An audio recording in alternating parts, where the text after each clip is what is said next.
Kodėl sidabras yra geriausias laidininkas, tačiau būtent auksas yra dažniausiai naudojamas elektronikoje?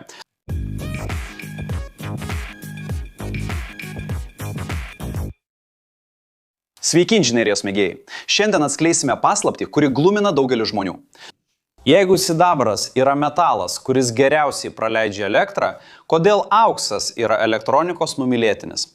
Ir kodėl jis yra beveik visuose mūsų įrenginiuose? Daugelis iš mūsų mokykloje sužinojome, kad tam tikros medžiagos geriau praleidžia elektrą nei kitos. Bet kas tiksliai lemia, kad medžiaga yra geras laidininkas? Iš esmės, elektrinis laidininkas yra medžiaga, kuri leidžia elektros sroviai lengvai tekėti per ją. Taip yra todėl, kad jų atomai turi elektronų, kurie nėra stipriai prie jų prisijungę, todėl gali laisvai judėti. Įsivaizduokite kelią pilną automobilių. Jei kelias yra platus ir be kliūčių, automobiliai arba elektronai gali judėti greitai ir be problemų. Tas plotis ir kliūčių nebuvimas yra tai, ką vadiname maža elektrinė varža.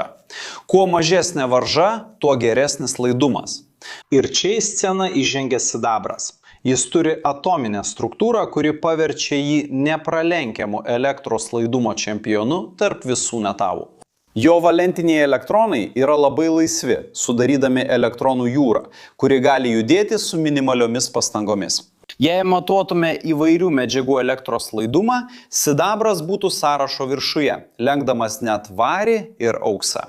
Tai teoriškai paverstų ją idealiu pasirinkimu bet kokiai taikymo sričiai, kuriai reikalingas didelis srovės perdavimo efektyvumas. Bet jei sidabras toks geras, kodėl jo nematome visur elektronikoje? Arba dar geriau, kodėl mūsų namuose nėra sidabrinių laidų ar sidabrinių kontaktų mūsų mobiliuosiuose telefonuose? Atsakymas į šį klausimą slypi ne jo pradinėme laidume, o ilgamžiškume ir stabilume laikui bėgant. Sidabras turi didelę silpnąją vietą. Jis labai lengvai oksiduojasi ir patamsėja. Žinote tas sidabrinės papuošalus, kurie laikui bėgant patamsėja? Tai yra oksidacija, arba tiksliau sidabro sulfido susidarimas ant paviršiaus. Tai sidabro reakcijos rezultatas. Su ore esančiais sieros junginiais susidariusi sidabro sulfido plėvelė yra labai prastas laidininkas. Įsivaizduokite, kad jūsų kelias, kuris buvo puikus elektronams, su kiekviena diena vis labiau užsipildo duobėmis ir akmenimis, todėl judėjimas tampa sunkesnis. Lygiai taip pat kaip ir mūsų mylimos šalies gatvėse.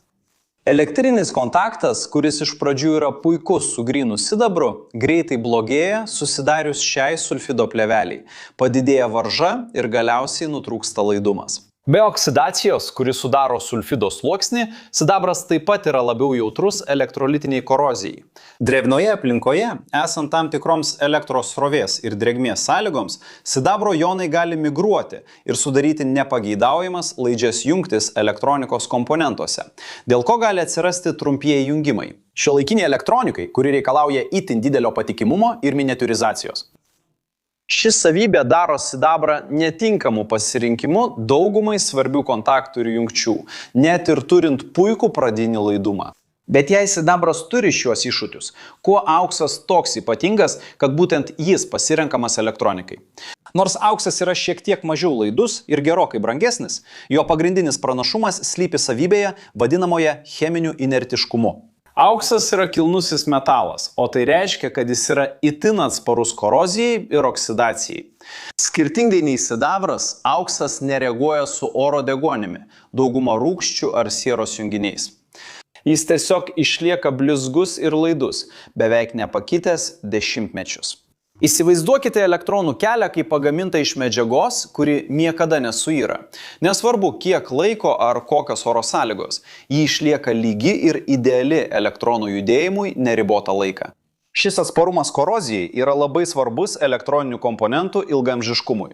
Auksų dengtos jungtis, pavyzdžiui, užtikrina, kad elektrinis ryšys būtų stabilus ir turėtų mažą varžą per visą prietaiso tarnavimo laiką. Tai yra labai svarbu įrenginiuose, kuriuos naudojame kasdien. Pavyzdžiui, mobiliuosiuose telefonuose, kompiuteriuose, vaizdo žaidimų konsolėse. Ir ypač svarbu kritiškai svarbioje įrangoje, tokioje kaip aviacijos elektronika, medicininė ir kosminė įranga, kur jungties gedimas gali turėti katastrofiškų pasekmių. Be savo cheminio stabilumo, auksas taip pat yra itin kalus ir tąsus. Tai reiškia, kad jį galima ištęsti į neįtikėtinai plonus laidus arba išvalcuoti į labai plonas sluoksnius, kas yra būtina gaminant itin mažus komponentus, tokius kaip mikroprocesoriai. Bet palauk. Auksas yra taurusis metalas, jis juk daug brangesnis už sidabrą.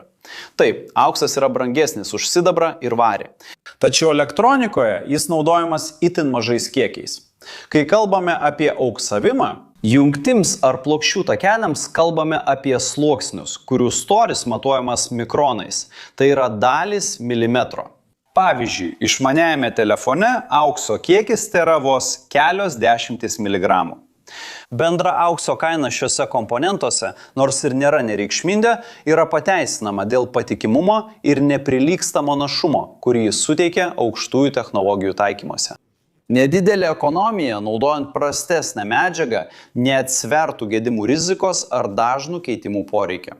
Kainos ir naudos santykis, atsižvelgiant į ilgamžiškumą ir našumą, stipriai linksta aukso naudai.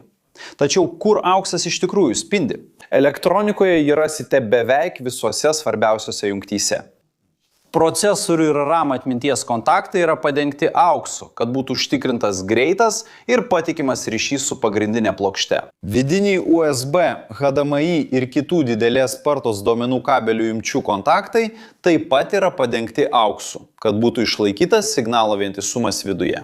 Puslaidininkių lustuose. Itin ploni auksiniai laidai naudojami jungtims tarp silicio mikroschemos ir korpuso kaiščių sukurti.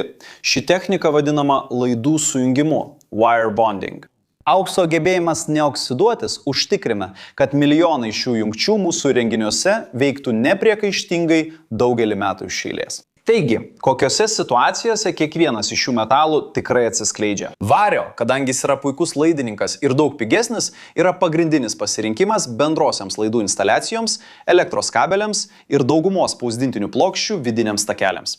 Jo laidumas yra pakankamai didelis daugumai pritaikymų, o kaina leidžia jį naudoti dideliais kiekiais.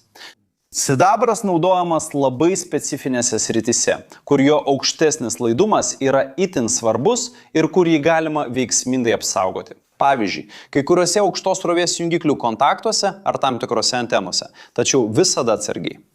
Oksidacija.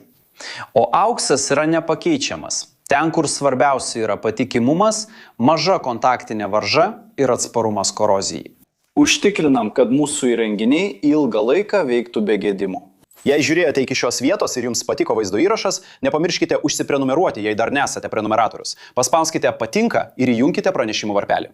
Ir jei manote, kad mūsų turinys įdomus, apsvarstykite galimybę tapti nariu ir taip padėti mums toliau kurti turinį šioje platformoje.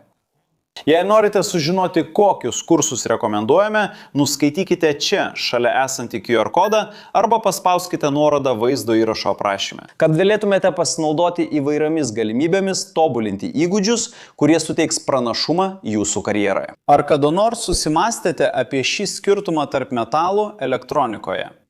Dabar suprantate, kodėl toks brangus metalas yra jūsų telefone. Palikite komentaruose, ką manote apie šį paaiškinimą ir ar jau žinojote apie tai. Šalia yra 2 įdomus vaizdo įrašai, kuriuos turite pažiūrėti, kad praplėstumėte savo žinias ir patenkintumėte smalsumą. Ir jei norite prisidėti prie mūsų, paspauskite patinka, užsiprenumeruokite kanalą, įjunkite varpelį ir apsvarstykite galimybę tapti kanalo nariu.